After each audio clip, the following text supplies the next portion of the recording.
Praise the Lord, my dear beloved brother and sister in Christ.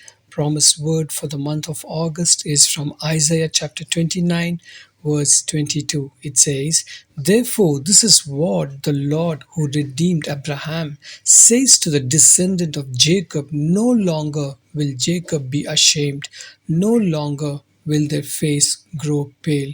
This is the word of the Lord. The Almighty Lord says to you, no more shame, and your face will never ever go pale.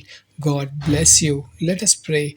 Our gracious Heavenly Father, we thank you for this new month of August. Father, we thank you for the blessed word. O God, you are my strength, my guide, my helper, my redeemer. Father, we won't be put to shame, and our face will never ever go pale. Father, teach us to recognize your presence in our lives, and may your name be lifted high in our home, in our workplace, in our families, and in the midst of our children's and all through the earth.